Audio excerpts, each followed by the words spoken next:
ওই অমরের সাজানো গোছানো প্ল্যান। ও ইচ্ছে করে শুক্রবার এটা করেছে, যাতে আমরা কিছু করতে না পারি। এখন কি করা উচিত? এটা মেনে নেওয়া তো যায় না। আমার মেয়ে দুদিন জেলে থাকবে। না না বেআই মশাই, একটা কিছু করতেই হবে। হ্যাঁ অবশ্যই, আমি জজের ভাইয়ের সাথে কথা বলার চেষ্টা করছি। আমি চিনি ওকে।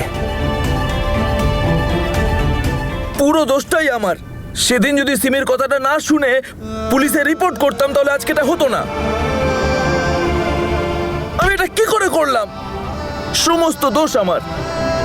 আমার জন্য সিমির বেল হচ্ছে না। কি করে এটা মেনে নি বলতো বীর? ভাই সামলা নিজেকে।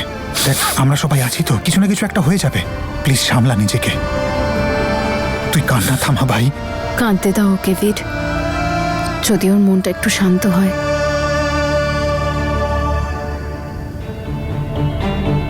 জজের ভাইয়ের সাথে কথা হলো আমার, ও দেখা করতে চাইছে। চলুন দাদা। বাবা, আমিও যাব তোমার সাথে। বাবা আমিও যাব। আমিও যাব।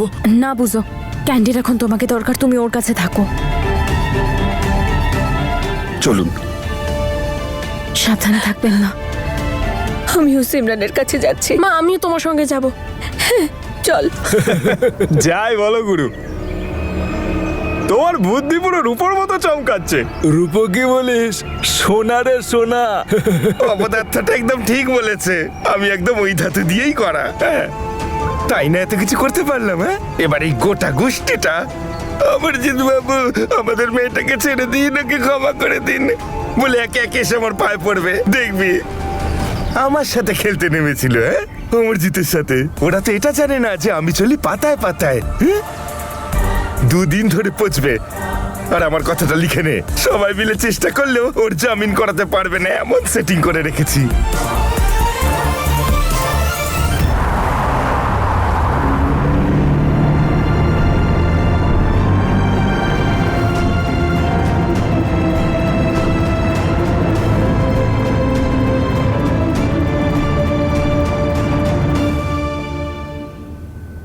আরে কেউ তো বার করো আমায়, কেউ তো বার করো।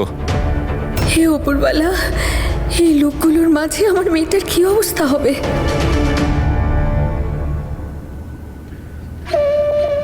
মা, মা, সাহস রাখ মা। হ্যাঁ, তোর ভাই তোকে খুব তাড়াতাড়ি ছাড়িয়ে নেবে। তোর বাবা, বীর, তনুর বাবা সবাই খুব চেষ্টা করছেন। শুধু তুই একটু মনের জোর রাখ। হ্যাঁ মা, আমি আমার কথা ভাবছি না, আমি আমার ক্যান্ডির কথা ভাবছি। ও খুব ছোট, ওর উপর এসবের কি প্রভাব পড়ছে?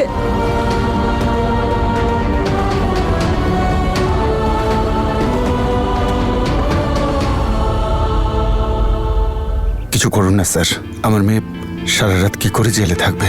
এনার মেয়ের কোনো দোষ নেই দাদা। আপনি জজ সাহেবকে বলে ওর বেল করিয়ে দিন। বাড়িতে বাচ্চা আছে ওর।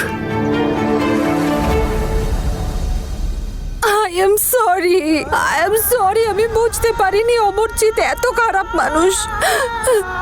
আমার জন্য তোমাদের জীবনে এত সমস্যা আবার বেরিয়ে এলো। আমি খুবই লজ্জিত। না দিদি, এতে তোমার কি দোষ?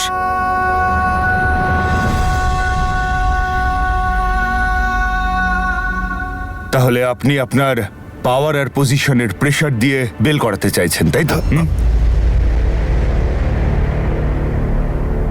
দেখুন, আমি কিন্তু কখনো রুলের বাইরে চলি না। আমার কাছে রুলের ঊর্ধ্বে আর কিচ্ছু নয়। এভাবে বলবেন না জজ সাহেব, আমার মেয়ে কিচ্ছু করেনি, ও সম্পূর্ণ নির্দোষ। প্রমিস করো যে তুমি মাকে তাড়াতাড়ি নিয়ে আসবে। আই প্রমিস সোনা, আমি তোমার মাকে খুব তাড়াতাড়ি ফিরিয়ে আনবো।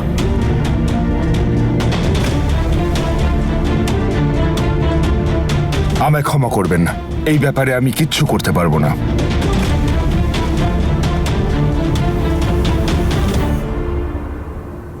মা প্লিজ তুমি নিজেকে সামলাও।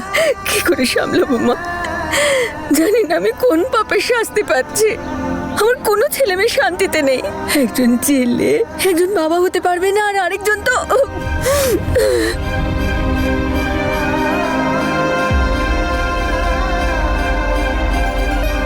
আচ্ছা জেসমিন ঠিক আছে তো? কি জানে ও বাচ্চাটার খেয়াল ঠিক মতো রাখছে কিনা। জ্যাসমিন, আরে তুই এটা কি করছিস? তুই সব সময় ভুল ডিসিশন নিস। তুই প্লিজ তোর বাড়ির লোককে সব সত্যিটা বলে দে। আর তুই ওখানে গিয়ে করবি বা কি? আমার কাছে আর কোনো অপশন নেই। আমি অকারণে বীরের অপমান সহ্য করব না। ও আমাকে দেখে হাসবে, আমাকে অপমান করবে, আমাকে জেলে পাঠিয়ে দেবে। এটা আমি কিছুতেই হতে দেব না। কিন্তু বীর তোকে জেলেই বা কেন পাঠাবে? তুই এমন কি করেছিস? এই তোর এসব জেনে কি হবে বলতো? তুই প্লিজ আমার লাইফে ইন্টারফেয়ার করাটা এবার বন্ধ কর। দয়া করে আমাকে আমার মতন ছেড়ে দে, আমি দেখে নেব আমাকে কি করতে হবে। কাছে যাব, আমি মায়ের কাছে যাব। বাবা আমি মায়ের কাছে যাব। ক্যান্ডি, না বাবা না, এমন জেদ করে না বাবা। ও আমার সোনা, কাঁদে না মানা, কাঁদে না, চলে আসবে মা। ওদিকে সোনা। ক্যান্ডি, ছোটদের ওখানে যেতে নেই বাবা। মা চলে আসবে এক্ষুনি, তুমি চিন্তা করো না। আমি যাব। বাবা এরকম করে না, মা চলে আসবে তো। মায়ের কাছে যাওয়া তো যাবে না, কিন্তু মায়ের সাথে ফোনে কথা বলে দিতে পারি। কিন্তু তার জন্য তোমায় এই খাবারটা শেষ করতে হবে। আমি তোমার কাছে খাবো না, আমি মায়ের কাছে খাবো। তাহলে এসো মায়ের কাছে।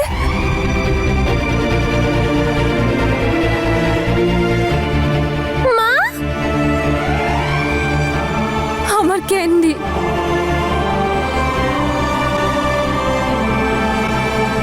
মা, এটা কি করে হলো রে? জজ সাহেব মেনে নিলেন?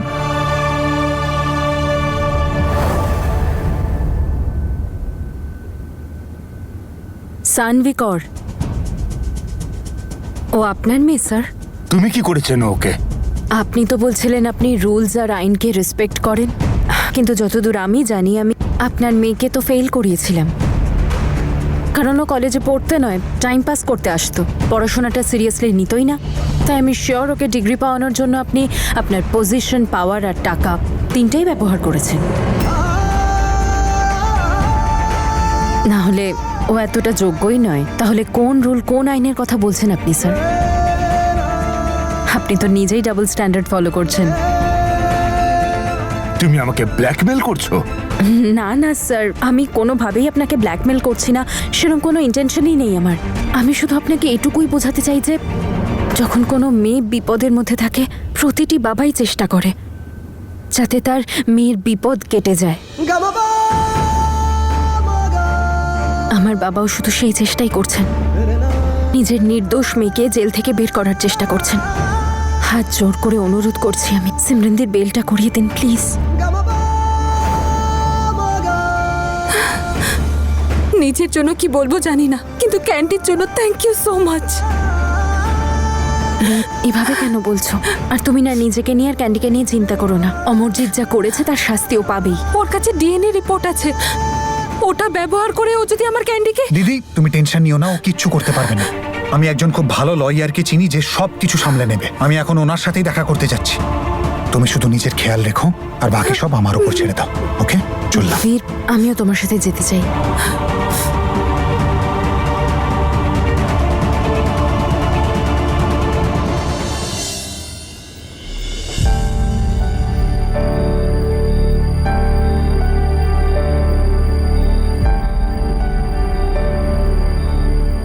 তনু, বেশ অদ্ভুত একটা দিন ছিল না আজকে? সবার জন্য জিলিপি নিয়ে ফিরি, সবার মন ভালো হয়ে যাবে।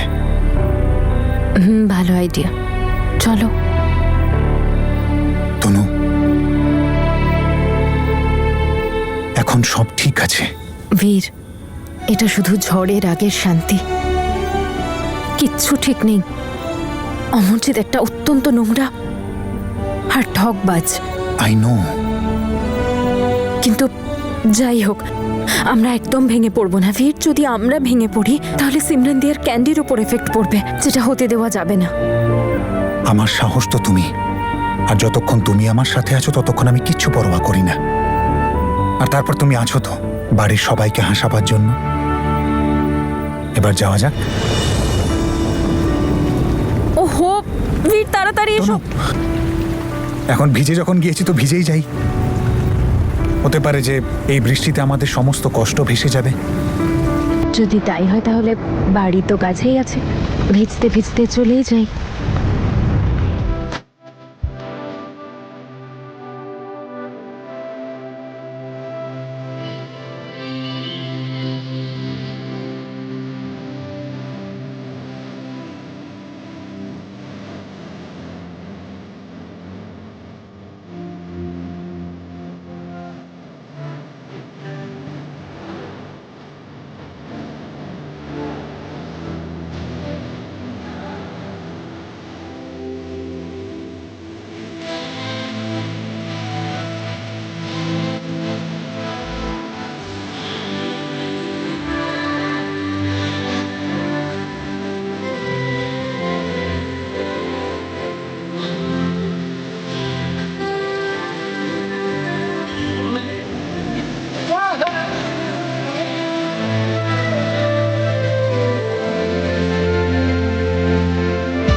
হে সুন্দরী, তুমি তো বৃষ্টিতেও আগুন ধরিয়েছো, আমাকেও সেই আগুনে পুড়িয়ে দাও। ওই বোতল থেকে খেতে আর প্রাণ চায় না, তুমি নিজে হাতে খাইয়ে দাও। তোর তো তোকে আমি আজকে শেষই করে দেবো। তনু ছাড়ো আমাকে। ছাড়ো আমাকে। তনু ছাড়ো বললাম। কি করছো? আমার না হওয়া শালা বাবু, আয় মার না, মেরে জেলে যা, মার না, আয় মার। তুমি ওর গায়ে হাত দেবে না, বুঝলে? না, তনু, না, ছাড়ো না, আমাকে। না, আমি তো না, ওকে আজকে- না।